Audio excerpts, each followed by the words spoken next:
Clerk will call the roll. Glenn Wheatley, County Judge. Here. Roy Charles Brooks, Commissioner Precinct 1. Present. Devin Allen, Commissioner Precinct 2. Here. Gary Ficas, Commissioner Precinct 3. Here. J.D. Johnson, Commissioner Precinct 4. Here. Constitutes a quorum. Thank you. Our invocation today will be delivered by Chaplain Wesley McDuffie. You want to stand back there, don't you? I don't want you too close here. After the invocation, please remain standing for the pledges. That's all right, Judge. How about here? That'll be right. All right. Let us pray. Father, we thank you for this day. We thank you for an opportunity just to assemble. Father, as we conduct the business that's at hand, we pray for wisdom, pray for guidance. And Lord, we pray for our nation. This is a great day. But Lord, it's our prayer today that every individual will exercise a right that so many paid so much for it to take place. Yes. Lord, we just pray that today will be an outpouring of every citizen to vote and to cast a ballot of their choice. And if they don't, Lord, I just pray that you keep them silent. And now, Lord, we ask that you bless this Tarrant County. We're a little proud of this place over here, Lord, and we're very partial to it. And we just ask that you continue to bless us according to your will and bless everything that takes place in this county. Father, it's in your Son's name I pray and ask it all. Amen. Amen. I pledge allegiance To the flag of the United States of America and to the republic for which it stands, one nation under God, indivisible, with liberty and justice for all.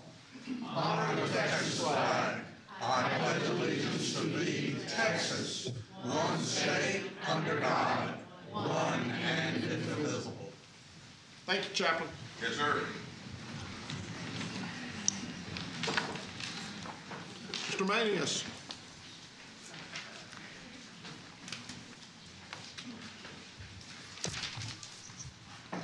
I wish I had that kind of voice. I'm sorry, I didn't hear you. That's because your ears are still ringing. Well, on the voice. Is that God or? Members of the court, we have several announcements as it relates to the court this morning. Under the administrator section, item 9A7. This concerns the continuing education transcripts for 2022. There's an error on that, and we need to correct that, so we're going to ask if we could simply hold that for a week and bring a corrected copy to you all. That's not a time-sensitive issue, but we will have it on the agenda for next week. Also, members of the court, if we can go to purchasing. We can go to item 9I9, which is bid number 2022-065. That's a consent item.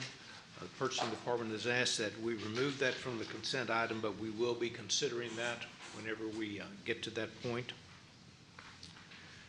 And then also, members of the court, as it relates to how the agenda is going to flow this morning, once we get to the proclamations, resolutions, and presentations, after item A, which is the National Veterans Awareness Week, we do have some guests that are in the courtroom that we want to recognize at that point.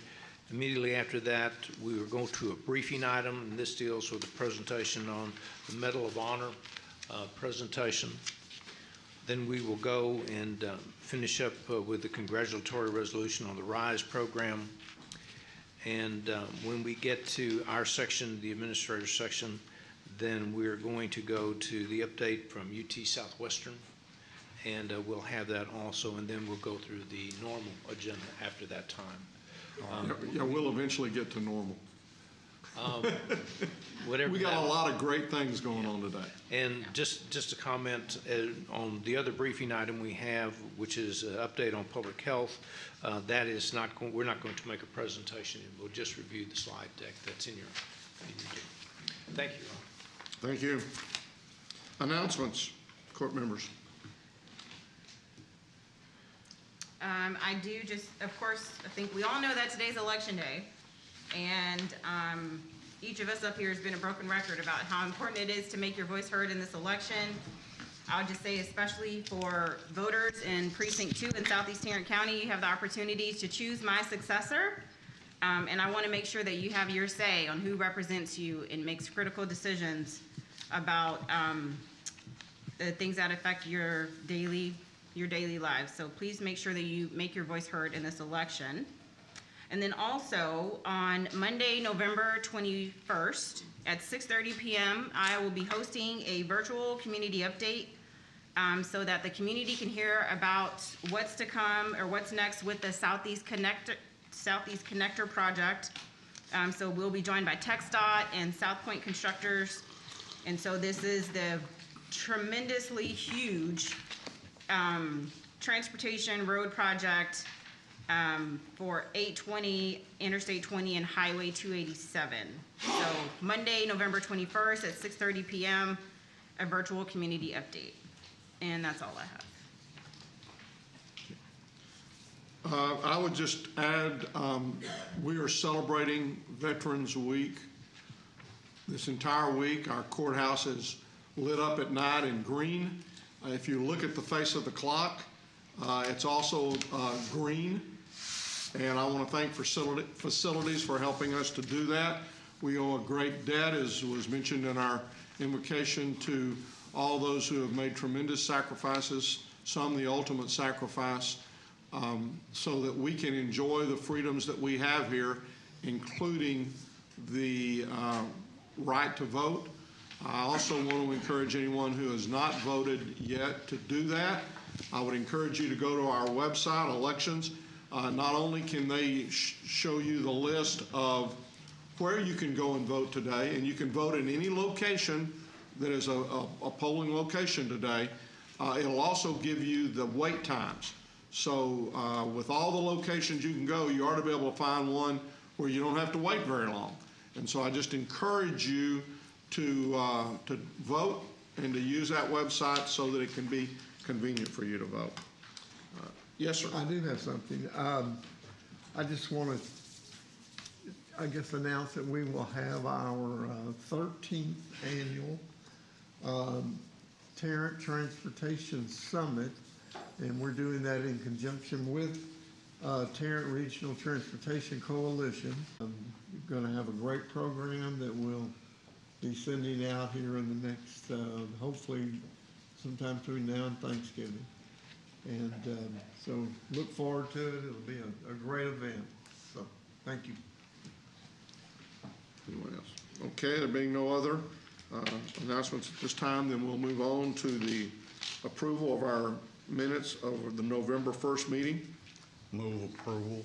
Second. We have a motion and we have a second. Please vote. Commissioner Johnson? Yes. Motion passes unanimously. Now we're going to go into the proclamations. And the first one that I want to read is the National Veterans Awareness Week. And specifically, I want to thank the Rios family for being here today. And I'm going to call you up in just a minute. And I'm going to read the proclamation first, though. Whereas Senior Veteran Service Officer Juan Rios, who served in the United States Army as an air traffic controller from 2000 to 2003, joined Tarrant County Veterans Service Department in 2013 to provide advocacy and benefits support service to all veterans, surviving spouses, and eligible dependents. And whereas Mr. Rios' unique approach to assisting veterans and surviving spouses placed him in the shoes of the client sitting across from him each day, where he worked with other community resources to provide assistance to them and their families. And whereas Mr. Rios found himself connecting on a higher level with certain veterans who were suffering from similar conditions to his own and were directly caused by toxic exposure while in the line of duty to our great nation. And whereas Mr. Rios fought through multiple complications from his military medical conditions but never missed work nor stopped helping veterans, Mr. Rios was recognized by the Texas Veterans Commission in 2020 with the state's award for excellence. And in 2021, he was awarded the North Texas Regional Service Officer of the Year by the Veterans County Service Officers Association of Texas. And whereas Mr. Rios passed away on October the 18th, 2022, at the age of 42, but his memory lives within the hearts and communities because of his will and desire to help those that served our country. Mr. Rios is credited with assisting over 9,000 veterans while maintaining his employment with Tarrant County. Now, therefore, be it resolved that we, the Commissioners Court of Tarrant County, in honor of National Veterans Awareness Weeks, November 7th through 11th, 2022, recognize Mr. Juan Rios for his 9 years of service to our country and his dedication to supporting those who selflessly served within our military forces. In witness whereof we have hereunto set our hands and caused this great seal of Tarrant County to be affixed this 8th day of November 2022, and I'll move its approval. Second. We have a motion and a second. Please vote. Commissioner Johnson? Yes. Motion passes unanimously. If the Rios family will come to the mic here, and Tom, come on down also. I think you also have a presentation.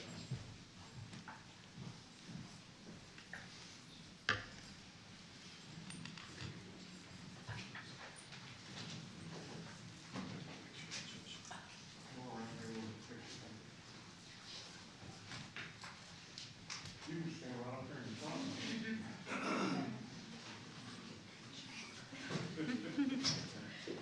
Now, it's going to flash 3 times.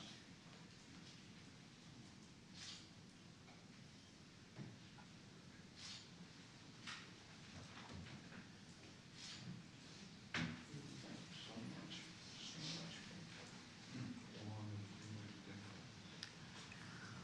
Charles? Thank Charles.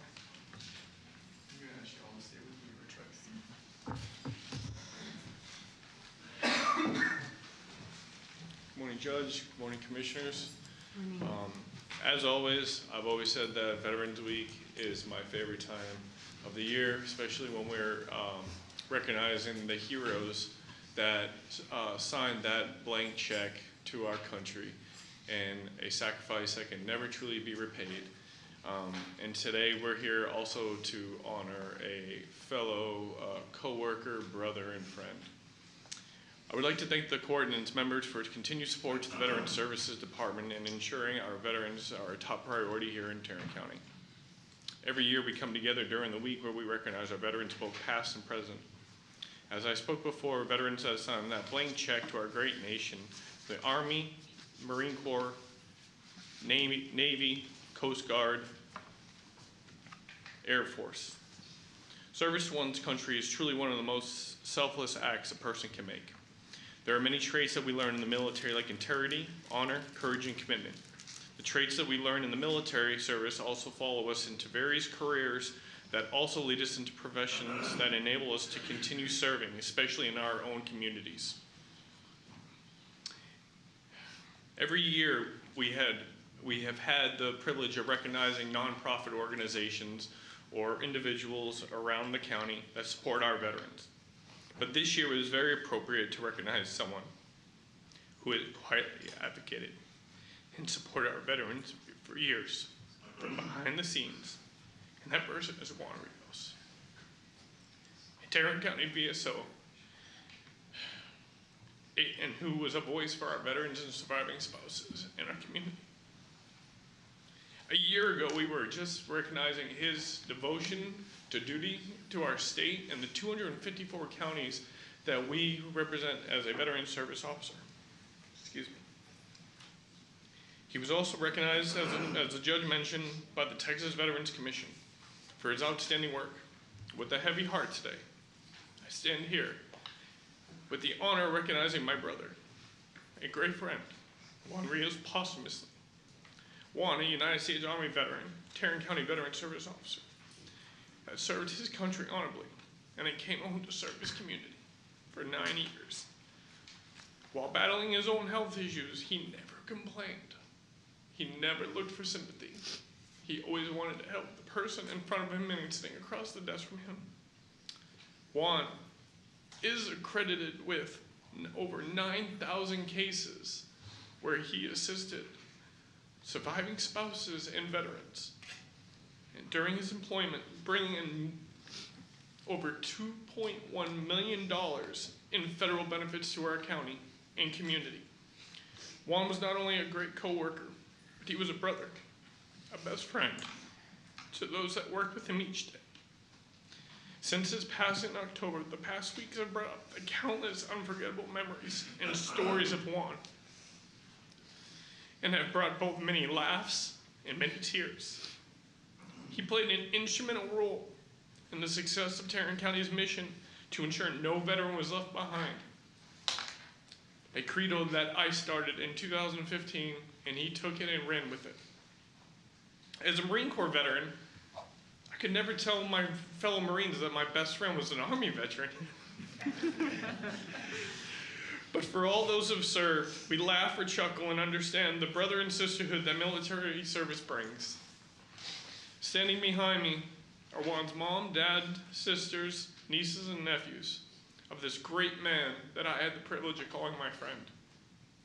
I pray that his family are able to see the impact that Juan left in this community, and that the many stories spoken of him since his passing have brought smiles and laughter. Since his passing, Juan has been recognized by the Texas Veterans Commission, the Dallas County Commissioners Court, the Patriot Guard Riders, the DFW National Veterans Cemetery, the various statewide county veteran service officers, and the 254 counties that have all reached out in support to pay their condolences to a great man and an even greater veteran service officer. I would like to thank the Rios family for being here today and allowing us to honor Juan in a way that he would openly objected to because he never wanted to be the center of attention. So here's to Juan, here's to the veterans of the United States of America, and to Tarrant County. Thank you.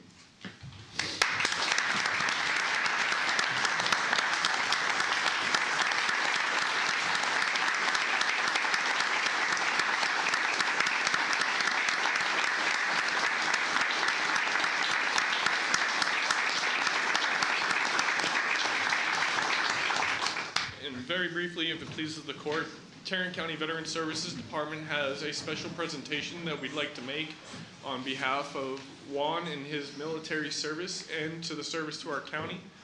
I'll ask my staff to come up.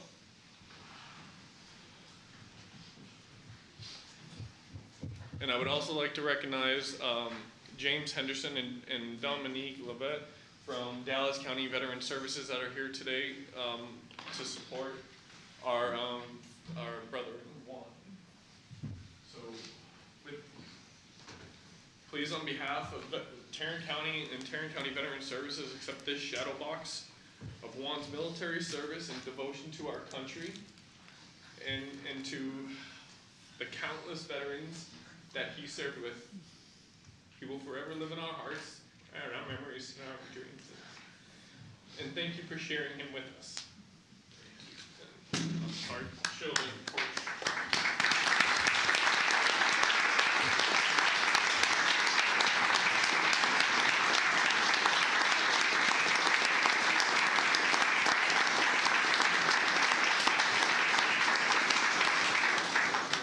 We're gonna take one more picture right now. I know. We got a photo.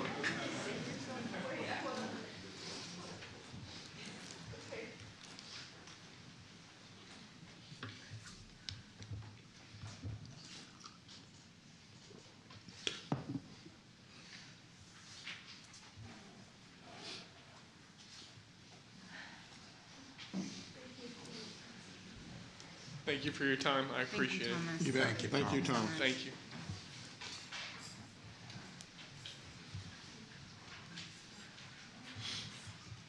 This is definitely our Veterans Day and our Veterans Celebration this week.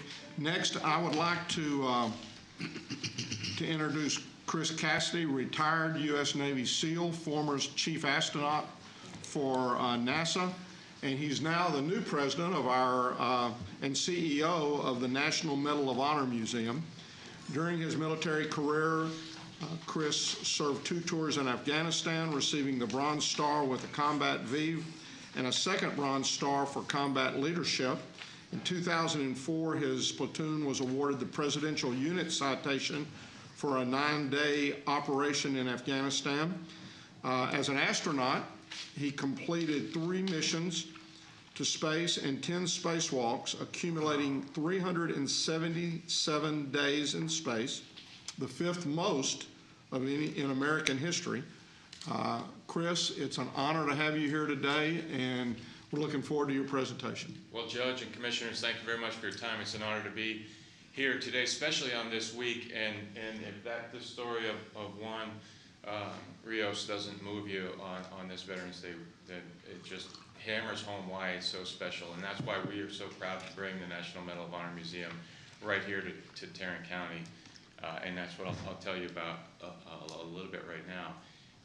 But on a personal note, I wanted to share with you that as a military person, I've moved a lot of counties in our great nation, and I'm so very appreciative that the last move I've made is to right here in Tarrant County. From every step of the way, dealing with the property tax people and everything has been seamless, and I just want to thank you and the commissioners for your leadership in making it a very wonderful place to live. So thank you. We're glad to hear that, Chris. Yeah, thank you.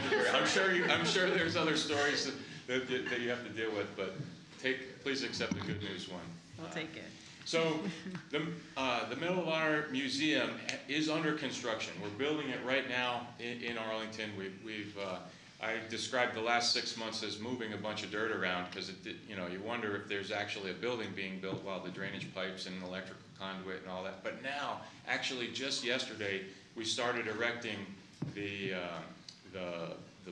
pillars that will support. And so, in other words, it's coming up out of the ground. And that the seeds were planted by the folks in this county back in 2019 when it was a national effort to bring where the home will be, and we're so thankful for the support of Tarrant County to help sway the tide to move to have the building be constructed here. So where are we today? And I'll tell you a little bit about the overall. I've got a few slides to bear with you in a short video of what the building will look like. And if you want to hit to the next slide, whoever's controlling those things. Just for those who may not be aware, I've got a clicker right here. Perfect. All right, thanks a lot. The Medal of Honor is our nation's highest award for valor. A lot of folks realize that, but what's often missed is how special this award really is. There's been 40 million people who have worn the uniform of the United States military since the award was put into effect in the Civil War, 1861. I'm proud to be one of them. Of those 40 million, only 3,515 have been awarded the Medal of Honor. So percentage-wise, that's really puts those folks in elite category. There are 65 of them living today, and they're not getting any younger. So that's why we're motivated to get this building completed as fast as we can. So every one of those 65 can walk through the doors when we're ready for business. We're shooting for Veterans Day, so 2 years from right now, in 2024. That's where our aim is, to bring this thing to life.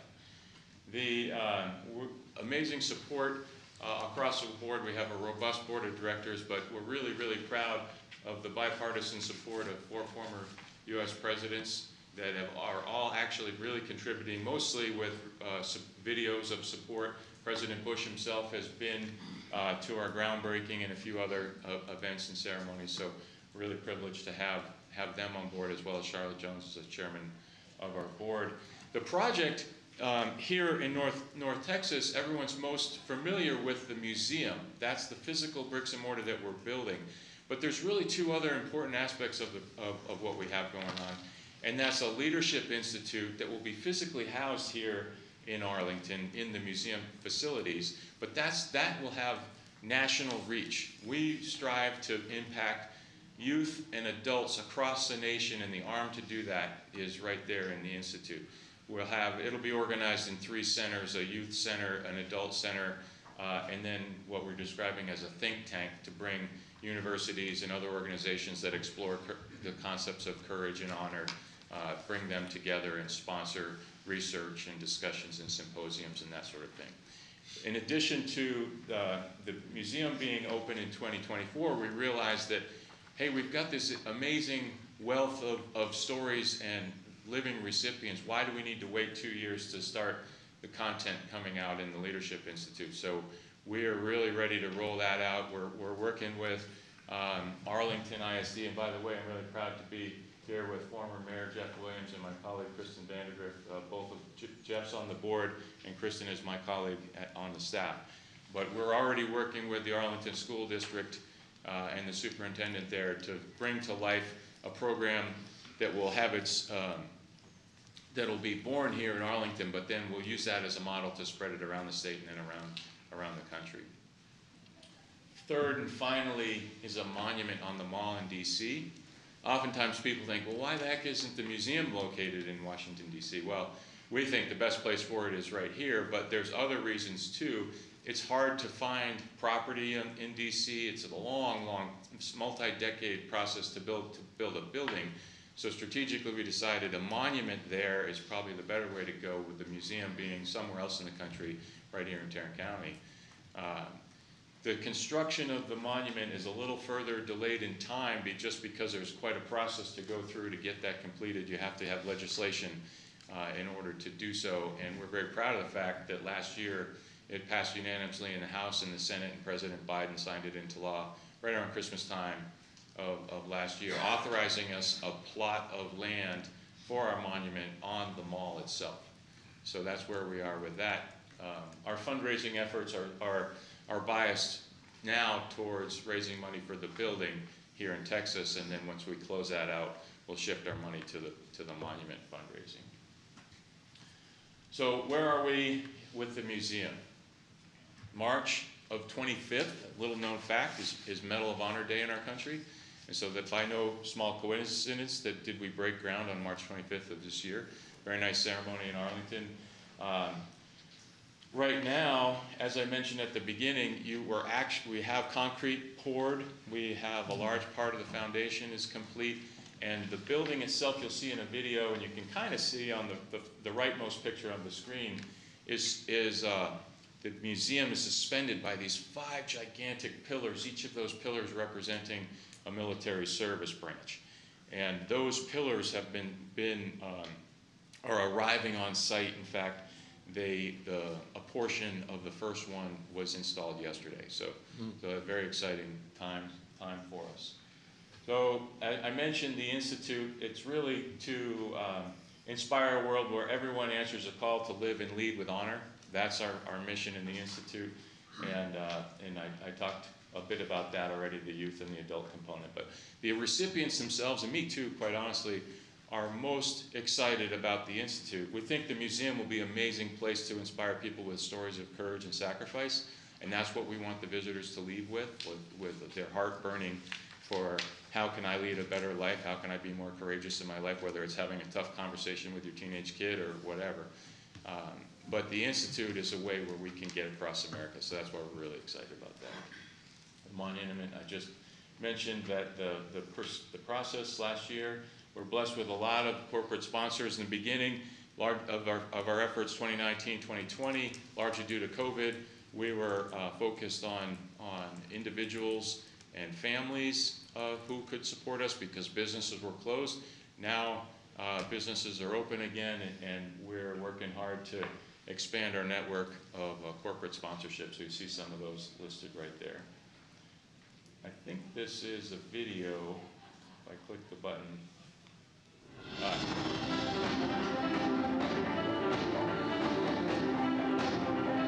That's AT&T Way right there, with the entrance coming off of AT&T Way. That's the open-air rotunda with those 5 mega columns I was referring to, and 2 really cool spiral staircases getting up into the building structure. This rotunda is open air, so you can throw a baseball up and out and land it on the grass there. And then the air-conditioned space is inside the glass beneath the stairs.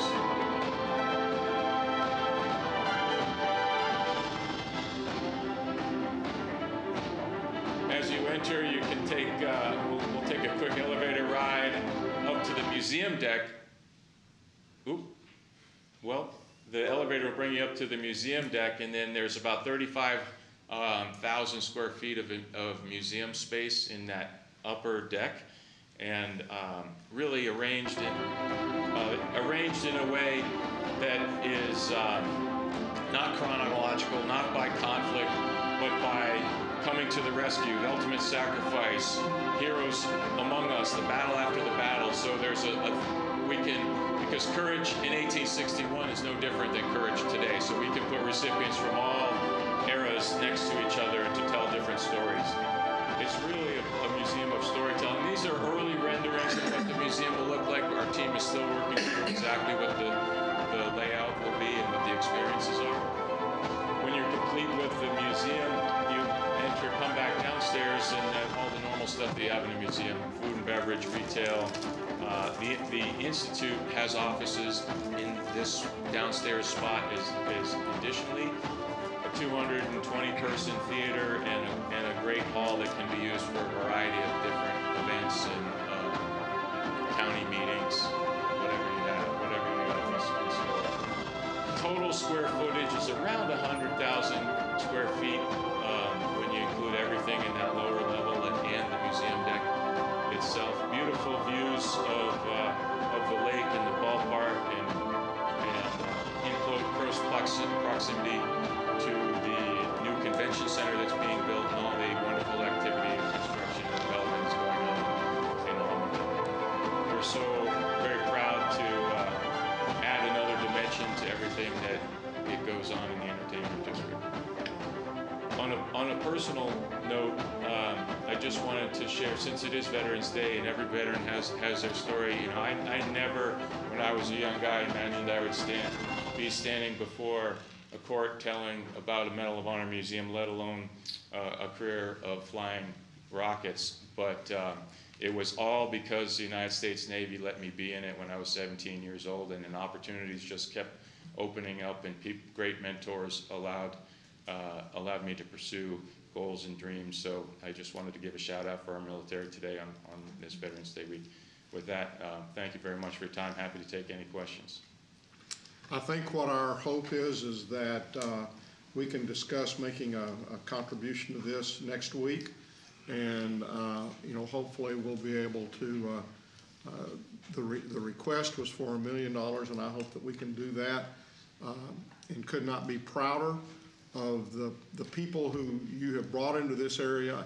I'm excited, very excited, about what this is going to do to energize that whole area, because you know, people are going to come to visit this, and I think the goal that I keep hearing over and over again is it's not just a museum to look at the past, but it's a museum to teach how those individuals who were the Medal of Honor recipients, what they did with the rest of their life, and the encouragement and the lessons that they taught after they were awarded the Medal of Honor. So we're very, very excited about that, Chris. I appreciate very much you coming here today. Kristen, thank you.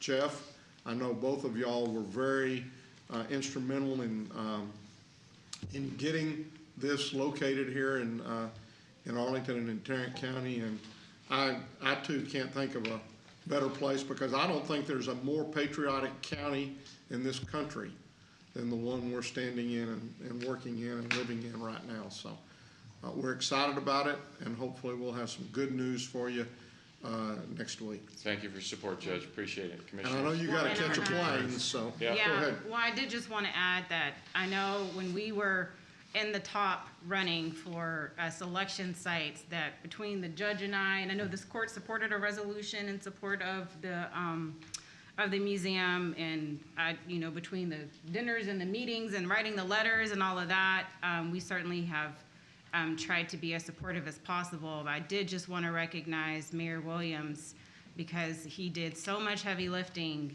and I forget whatever city we competed with, but we don't even need to mention them because Arlington won. But I know that it was a huge team effort, so I just want to congratulate everybody that was part of the effort to secure Arlington as being the home site for this museum, and thank you, Chris, for all of your work. So I do have another question, I'll let you go. I don't know if this is a simple answer, but on Saturday, I was visiting with some Cub Scouts, and they asked me a question about CO2 and O2 exchange on Mars. Do you think you could set up a time to talk with them about how all that works, since you're an astronaut? Sure. Okay. I think I need a mission to Mars to verify the theories, but. Okay.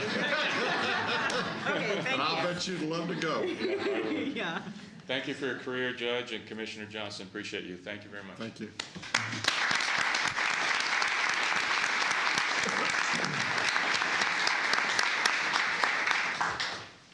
Jeff, Kristen, good to see y'all.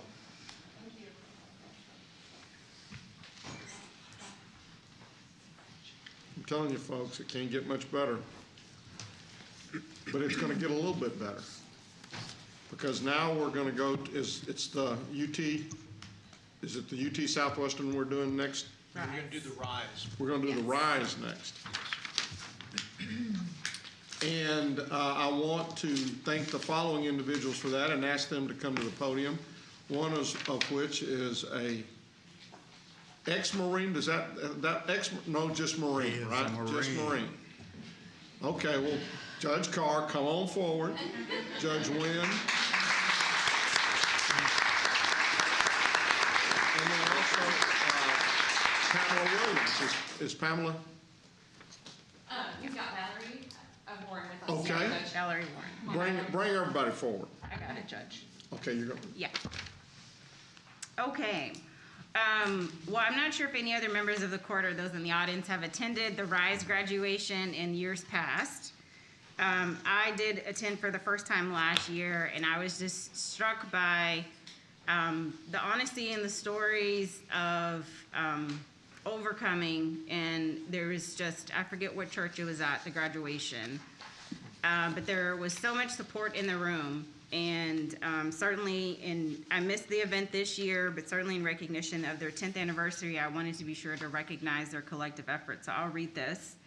Whereas RISE, Reaching Independence Through Self-Empowerment, is an intervention program designed to divert willing participants from the criminal justice system and restore them into a safe, healthy, and self-sufficient lifestyle. And whereas RISE began in 2011 and has successfully graduated 52 participants since their first graduation in 2015.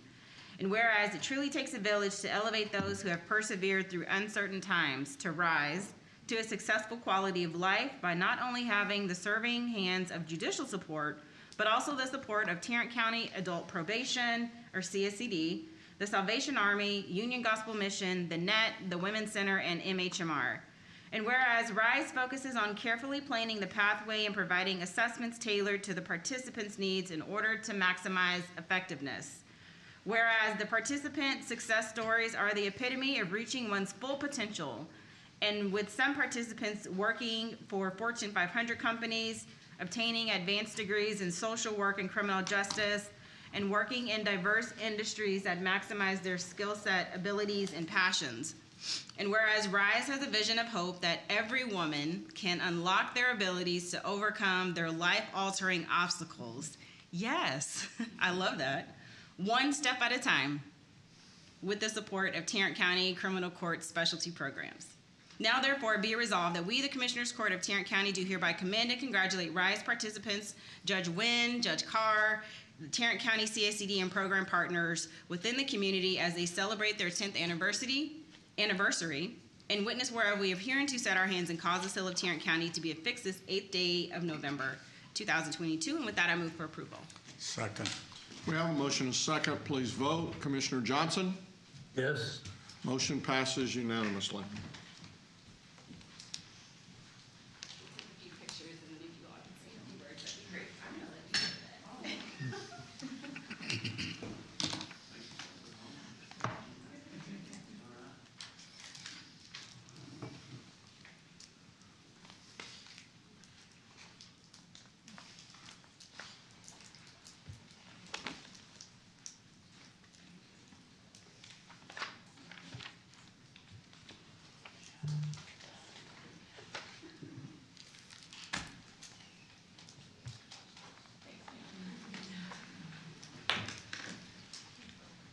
all would allow, I would love to let Valerie say a few words about what the program has meant to her. Valerie, thank you and congratulations. Well, this was unexpected, but the RISE program has truly saved my life. It helped me to overcome a lot of obstacles in my life, from living the streets, being homeless, being an addict, to wanting to better my life, regardless of what changes or what fears that I had to go through at the time, because there was a lot of fear. But I believe if you want it bad enough, you can do it. I came from being homeless all the way to working at MHMR as a peer support specialist. And I really love my job today. And I have it all to thank with Judge Carr and Judge Wynn and all the other probation officers as well, Miss Nightcomb and all of them. They was there through it all with me. And I just can't thank them enough. It means so much to me because they helped me become the person I am today.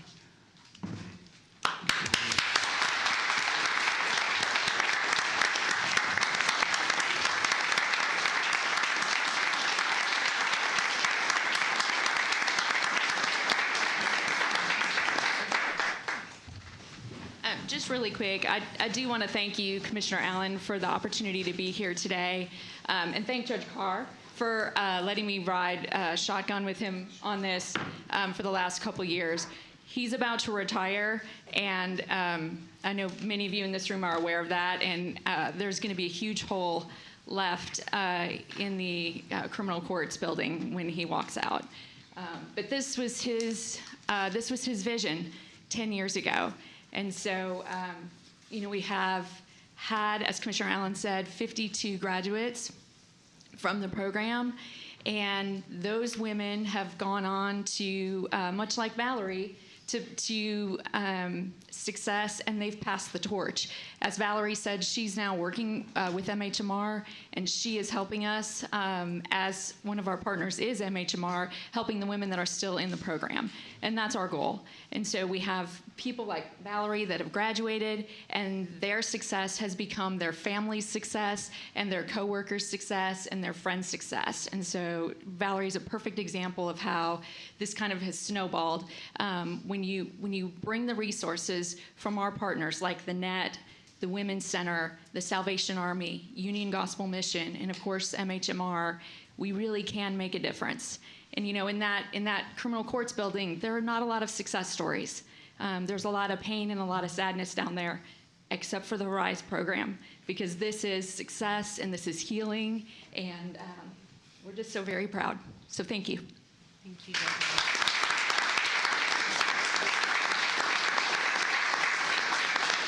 Good morning, Judge and Commissioners.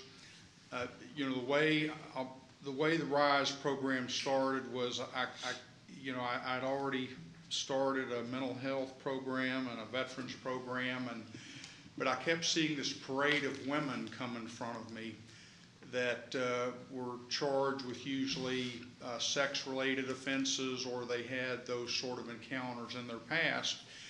And there was never a program. It was always credit for time served, out the door, see you again in about 6 months. Well, I actually intended to start with misdemeanants, but given the choice, being addicted doesn't mean you're stupid. But given a choice between some time in jail or a program, and the length of programs in misdemeanor court are much shorter, that would last maybe 6 months to a year, well, nobody wanted to be in a program. They would just take their time and move on. So I kept moving further down the road until I got to the realization, well, I need leverage. And so that's why this program serves primarily felony offenders. We do still have a misdemeanor in the program now. Okay, well, we're hanging in there and hoping she makes it. And that's a testament to her if she's willing to put her personal success above the issues that she's dealing with, because if you're selling yourself, you're way past the point of needing a little intervention. So this program takes, to finish it fast, but it's not a race. You don't get to say you're finished because of a date on the calendar. The whole team has to agree that you've accomplished the goals that you should accomplish. It takes on average about 3+ years. 2 years and a half might be a fast completion, but that person would have to show some amazing recovery and positive outcomes before we would even consider it. But it has been one of the proudest creations of my tenure here. Just a great group of people to work with, both as resources to the program and the participants themselves. I did not grow up facing the challenges that many of these women grew up facing, and you could literally say in many cases that they never really had a chance for success in society. We are not waiving the requirement of personal responsibility for your actions. There's quite a commitment. You start off generally in residential drug care for a lengthy period. Then we, based on assessment tools, start doling out other services such as dealing with trauma, which is a big issue, and continuing to work on recovery from drug addiction. We get into employment. We have supported housing. Then we move to independent housing. And we celebrate, and I'll just close with this. In the scales of my life, I've had a lot of positive things put on one side of the scale. Well, that's not true for everyone. And where I might talk about my last family vacation or something, a significant event in a lot of the people's life I work with is the last time they were in jail. Well, we have to change the balance, and so I know this is going to sound silly, but and we have, the Net is a great resource. Melissa Ice runs it. They have all these social events, whether they're pool parties, bowling night, whatever it is, things that I did when I was a kid, because you've got to change the balance of the scale and show them that you can have fun in life.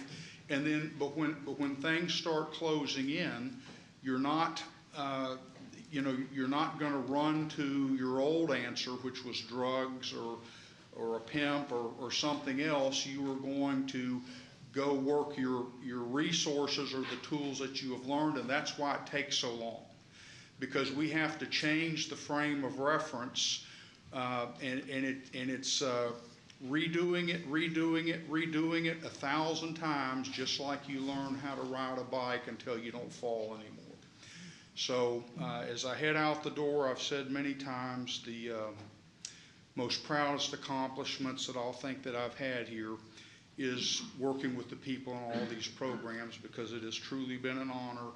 And I have sent many people over the years to jail and prison, but who does not rejoice in the recovery of a person who pulls themselves up out of the mire and now sees the joy and the benefit of life and are able to accomplish as much as their personal characteristics will permit them to. And that's the side I want to be on. Thank you. Thank you, Chip. No. Yes. No, not whoop. Oh. No, it's hoorah. Hoorah. I'll go with the Not hoorah. even Not hoorah. the It's, whoop. there's I no never H. want to go to a whoop. But the hoorah is, we're going to miss this man more than anybody can even begin to fathom. He mentioned three. He mentioned the RISE program. He mentioned the mental health. He mentioned the Veterans Court. All he had to do was sit up on that bench and send people to prison or let them go. And he didn't. He spent time, personal time, all the time he needed for just those three groups, and probably for a lot more. And he started programs that are modeled all over this state, all over this country, and he did it out of trying to make a difference in people's lives and not just judge them and move them on. And I just pray that several of your colleagues will attempt to fill the hole that you're leaving when you leave this county. We owe you a great debt. Several hundred individuals owe you an even greater debt. We're going to miss you, but we have been better served, and this place is a much better place. Much better place as a result of you being here with us. Thank you. Thank you, Judge.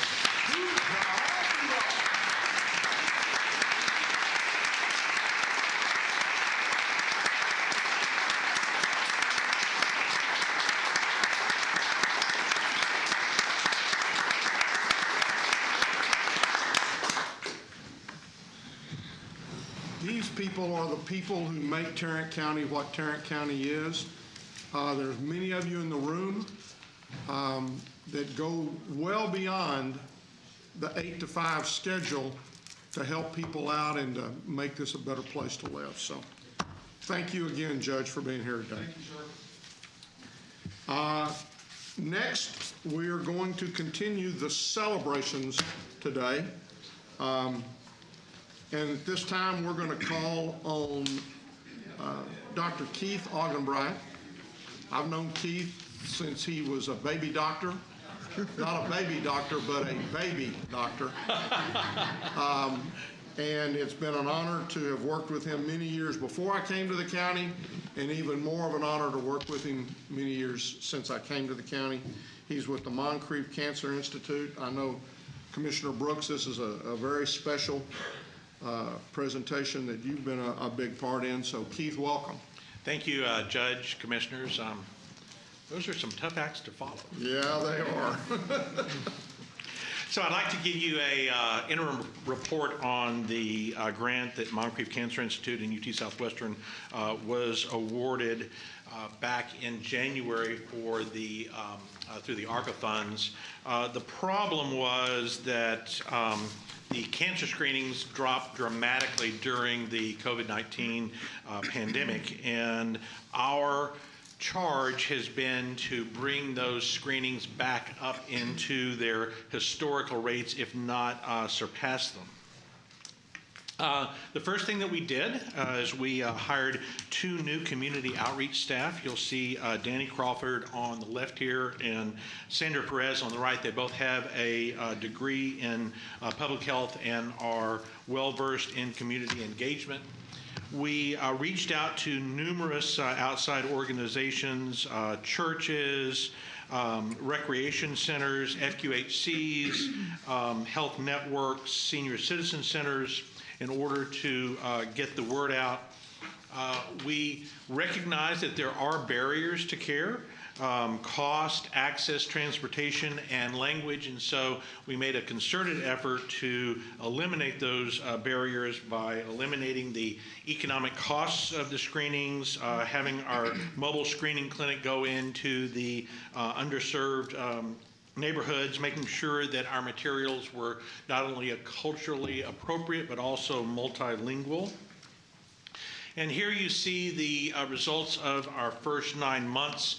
The first couple of months were mainly a ramp up and getting the program up and running, but you can see that over the first 9 months we've provided over 6,500 clinical services to Tarrant County residents. Here you can see the breakdown by gender as well as race. I will say here that our Black and African American penetration is not where we want it to be. It is better than our historical average, but we have some room to go on that, and I very much appreciate the direct feedback that I've gotten from several of the commissioners regarding our strategies and our efforts at reaching the reaching all disadvantaged populations, especially the Black and the African American populations. And in that regard, we have recently brought on a expert in in efforts at reaching marginalized, especially communities of color. Dr. Kim Lanier, who has her PhD as a cancer prevention outreach consultant, is now part of our team and has already started giving us some really good ideas and some really good suggestions that we are taking to heart and incorporating into our program. I want to tell you what I hope that we can expect and actually deliver the results to you. In the calendar year 2021, we did over 10,000 cancer screenings at Moncrief Cancer Institute. And the cancers that we found at the local and regional sites that basically had not spread to other organs and are most curable, 92% of the cancers that we found in our program were either local or regional and therefore had the highest chance of cure. And compare that to the historical measurement over our service area in Texas, as reported by the Cancer Registry. Only 69% of those cancers are typically found at the local or regional level. So we expect to be able to deliver these same results to you here in Tarrant County. Rodney is 55 years old and came in for his prostate cancer screening because he has a family history of that. And Liz is a 56-year-old female who got a mammogram, and we really like it whenever we hear how easy it is to work with us and to get screened. Finally, we completely understand the need for accuracy, the need for reporting, the need for auditing.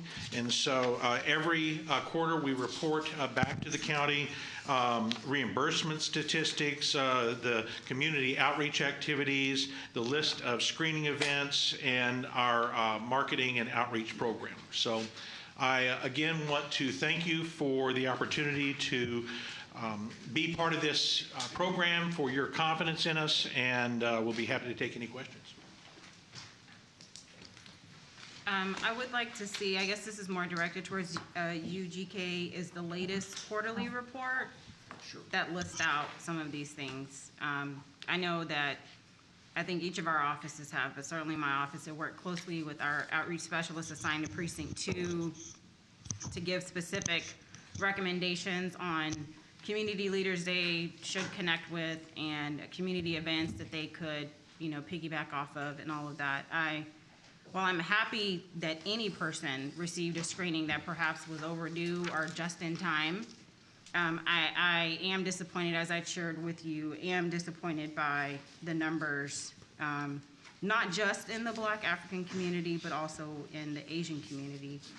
And the results so far do not reflect the makeup of our county. And I know that's what we are aiming towards, is for us to have results that are as representative as possible and are reaching as many people as possible.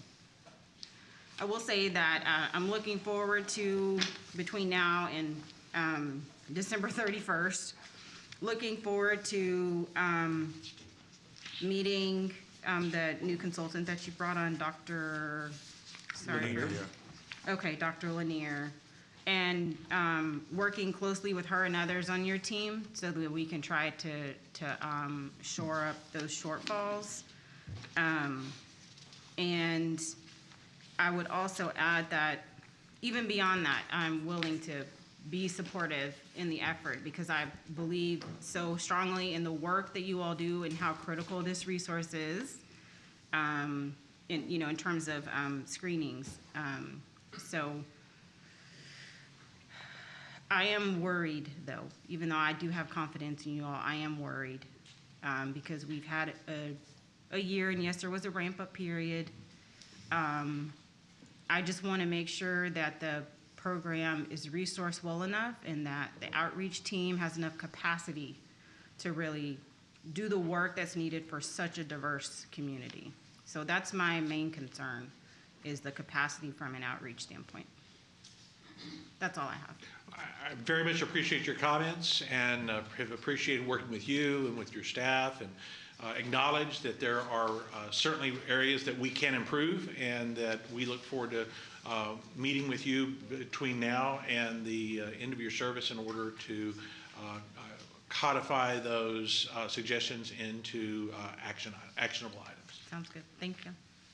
Dr. Argenbright. Yes, sir. I want to congratulate you for the results that you have just presented to us. On a personal note, you have been a very important person in my life, in my cancer journey, and in my attempts to get screenings of various types to hard-to-reach populations. I'm a glass half full or 2/3 full kind of guy. I am neither disappointed nor dismayed by the results that you have presented this morning, because I know that hard-to-serve populations are called that for a reason. And it takes more than just hanging out a shingle and saying, here, this is where you can get services. It takes digging. It takes establishing relationships. It takes consistency in those hard-to-serve communities in order to achieve the results that we'd all like to see happen. 9% in the African American community, although it's not where we want to be, it's not half bad. It's well along the way towards getting to where we need to be. So I think that you have made some adjustments to the program since we spoke about how to get there. I applaud the hiring of Dr. Kim Lanier. She knows how to get it done. And my office and Commissioner Allen's office will always be available to you and to your outreach teams to help point the way towards how to get to where we want the numbers to be. I dare say that in 3 months, we'll be in a lot better,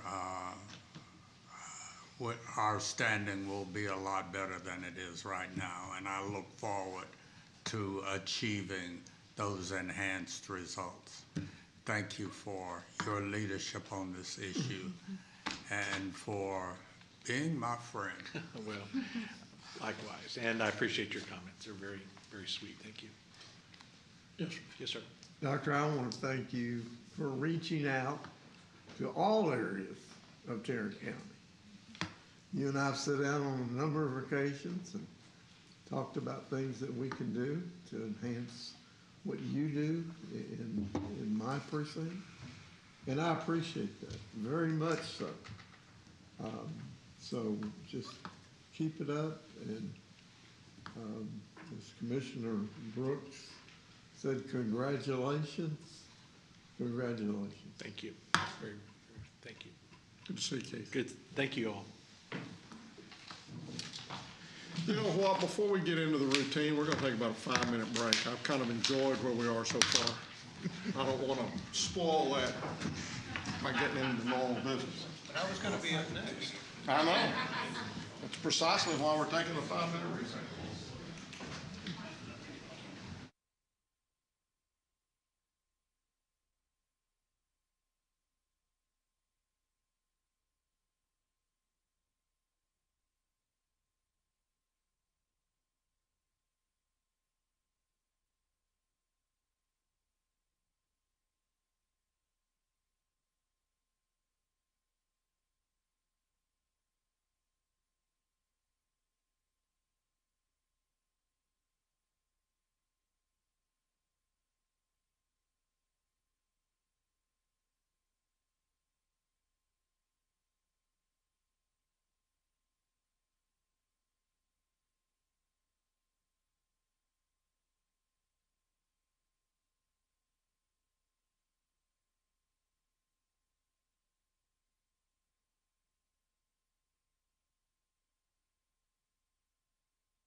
I might see Jack.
Bring court back to order. Court members, you have before you the consent agenda. Move approval. Second. We have a motion and a second. Any discussion? Please vote.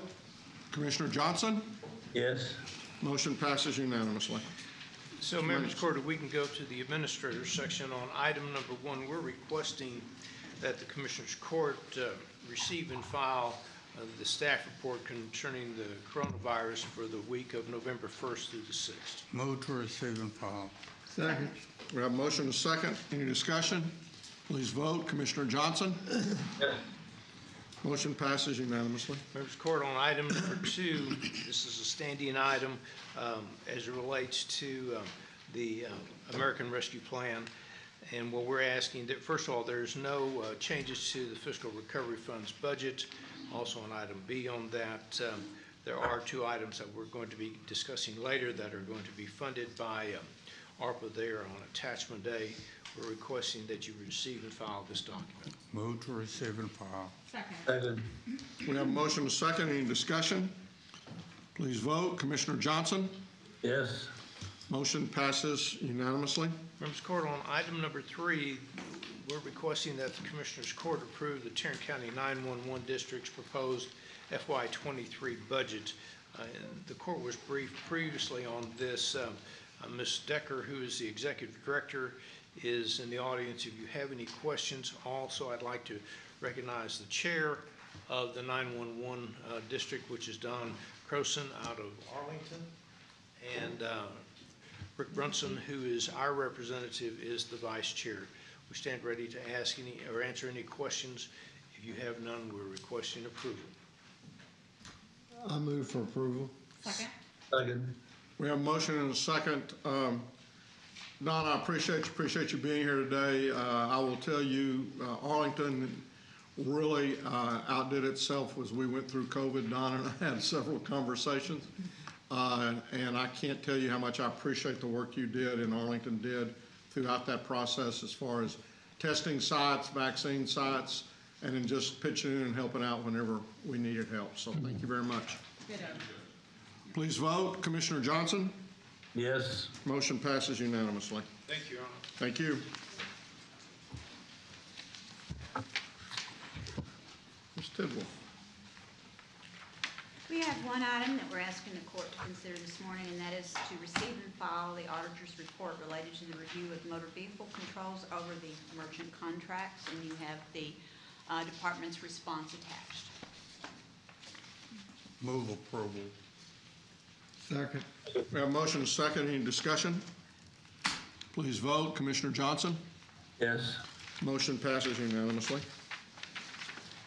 Move to receive and file the personnel agenda.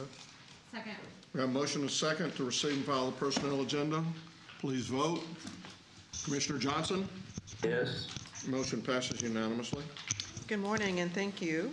Morning, Tina. We have one additional item for the court this morning, and that's item 2. We're asking the court to approve a change to our medical plan that would remove the lifetime transplant donor limit for our PEBC medical plans.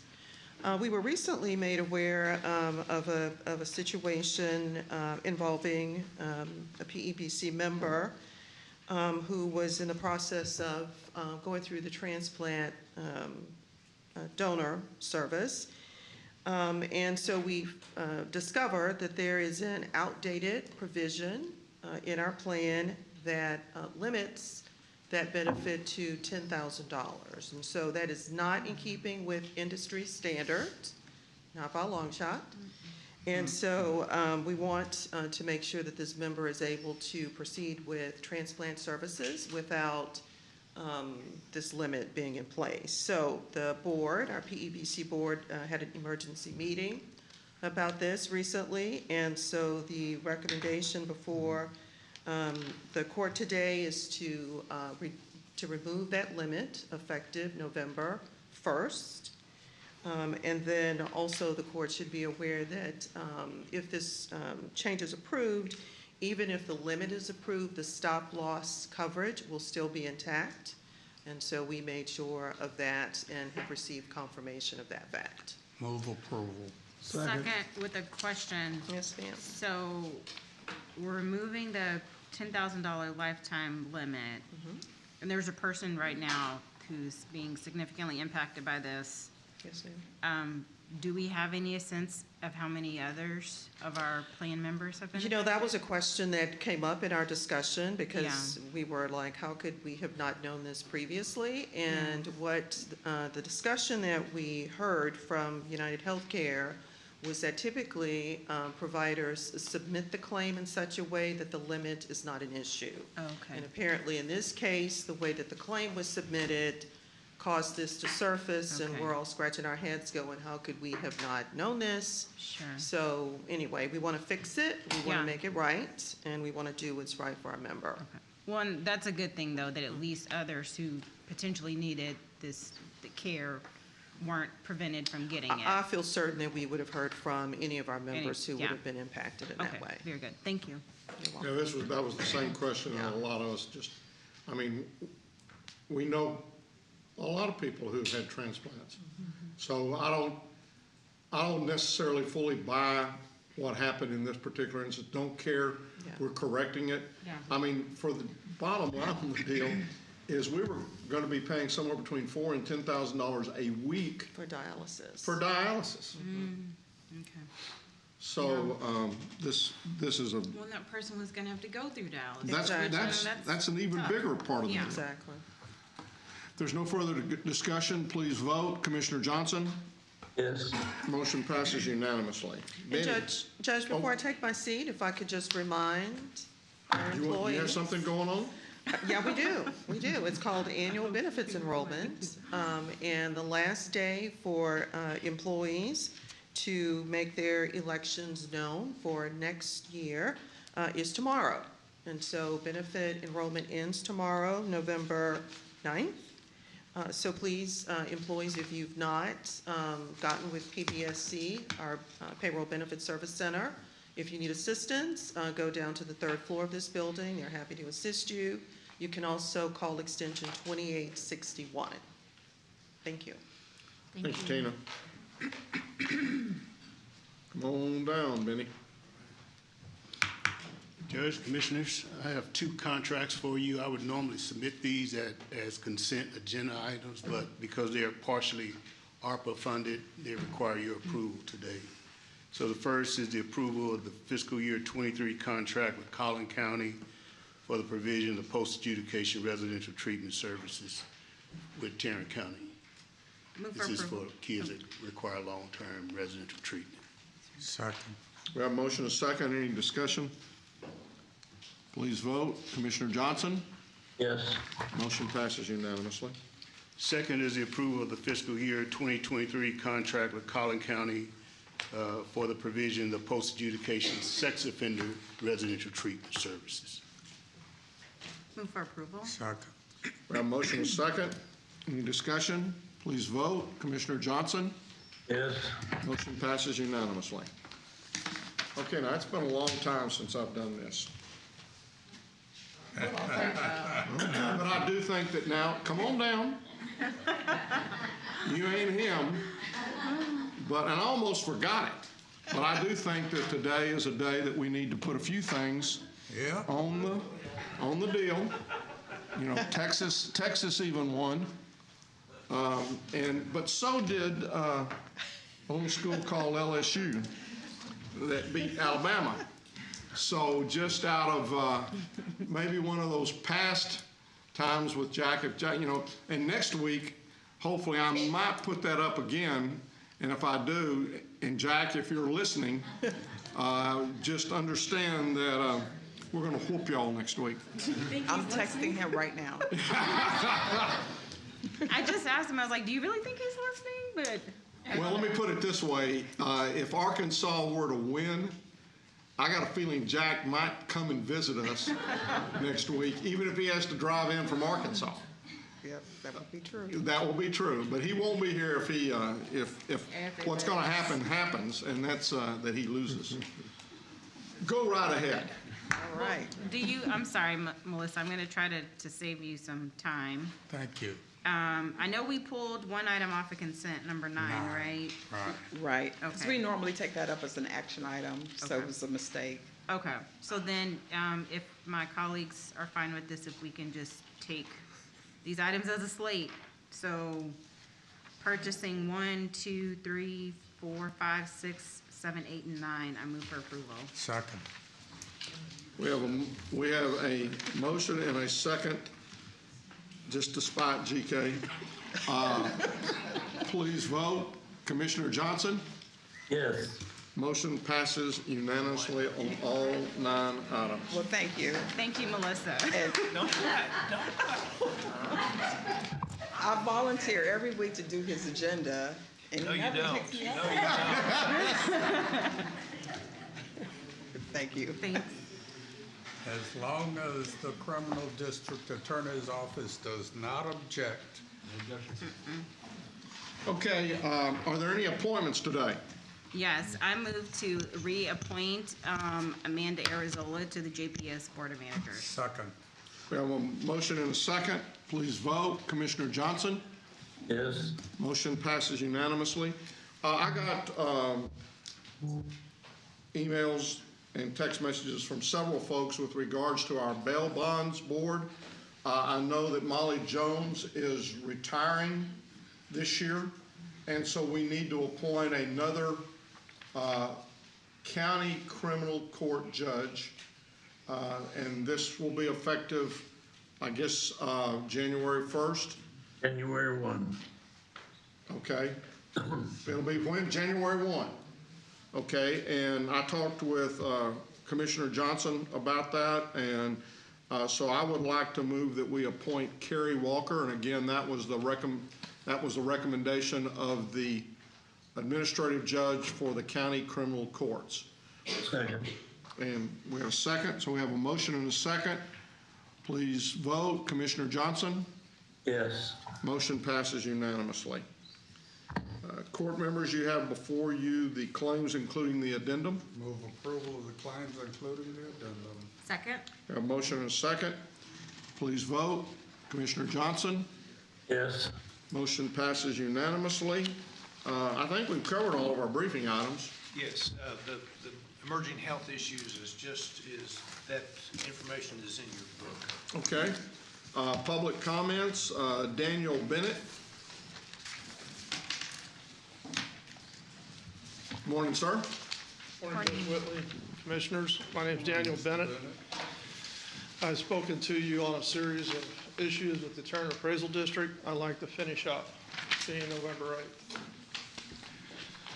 8th. There's a gentleman named Manuel Mata who is in prison because he apparently did something at the appraisal district that was against the law.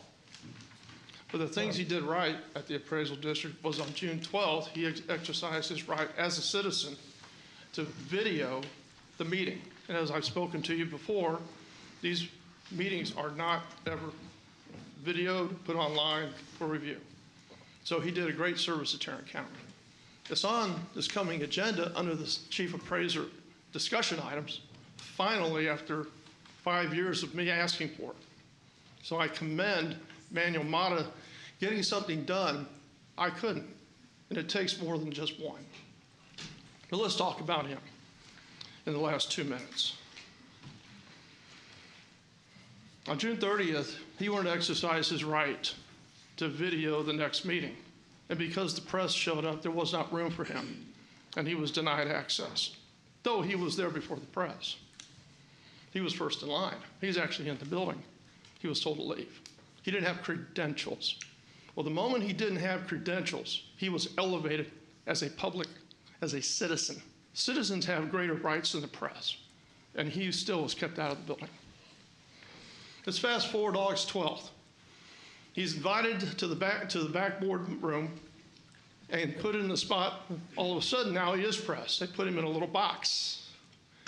And because he asked for a chair, he was denied, because he had an indigent arm. He just had surgery. And then his buddy, Mr. Torlin-Cassie, apparently wasn't doing what he was told, and he was grouped in with Mr. Thomas, who I did say died, passed away of a heart attack. He was grouped together, and they were ushered out the back door, and the rest is on video. Well, let's talk about the great service that he did for the county.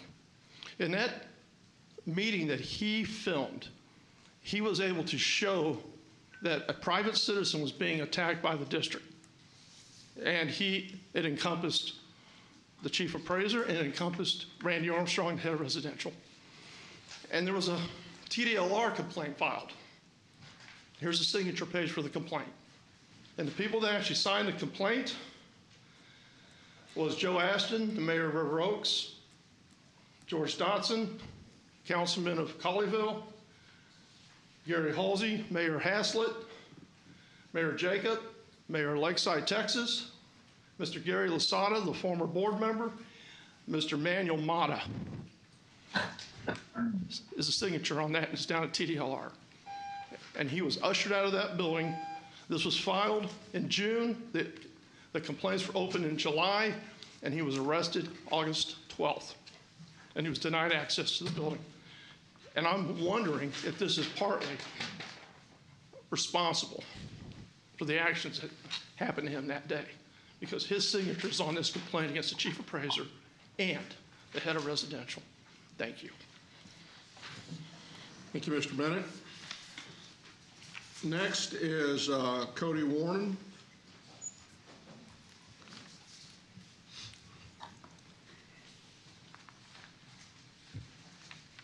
All right, Judge, I'm here again. This is a follow-up as to when we spoke 2 weeks ago, when you told me I was going to be on the agenda for the First Amendment rights violations that took place for Officer Womack. Since then, I have reached out to Sheriff Bill Wayburn, in which I was not responded to. Right here, I have a trespass from where I was kicked out of a public building for filming, not based on any other criminal action, because I didn't commit a crime. There's been a consistent pattern with the higher-ups in leadership here, enabling unlawful behavior, and honestly, they act like they want it to continue to happen. Also, shifting gears to the district attorney's office, there's been a consistent pattern of malicious prosecution, and it seems as though the current regime wants to retaliate against anybody who wants to film them. You informed me earlier, after you said I was going to be on the agenda, that you lied to me. I'm not on the agenda today. I did not say that. Can you start the time over? Well, no, we're not going to start the time over, but I'll give you a little bit of extra time. Did you not say earlier that What I'm I not on the said to agenda? you earlier was that you weren't going to be on the agenda, but I never told you you were. I told you to talk with Mr. Manius, and we would see where we go from there. I filed a letter of And where intent we've to gone from sue. there is you're not going to be on the agenda.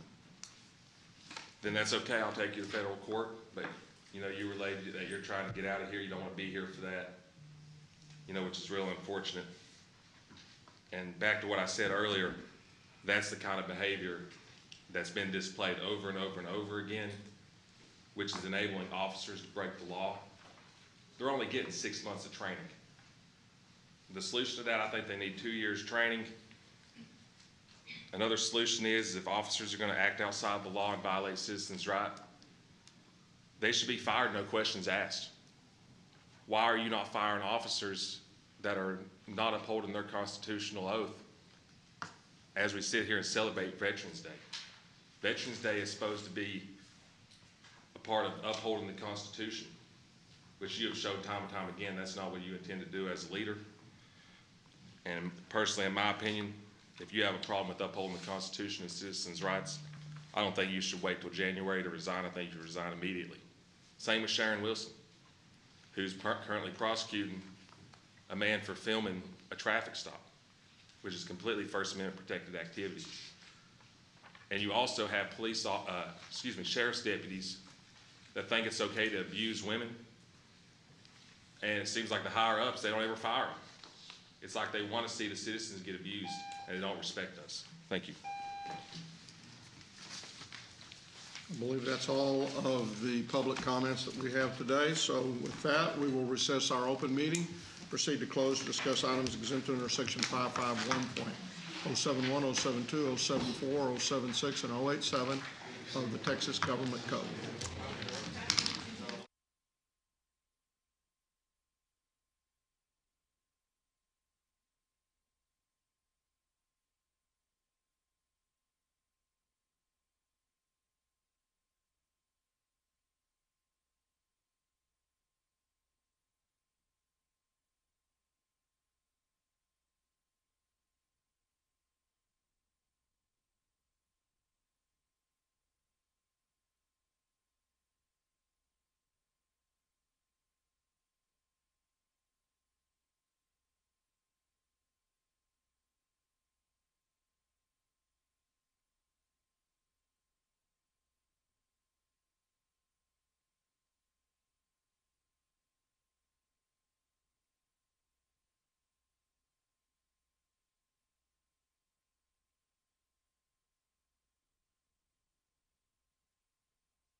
Blink if you're there.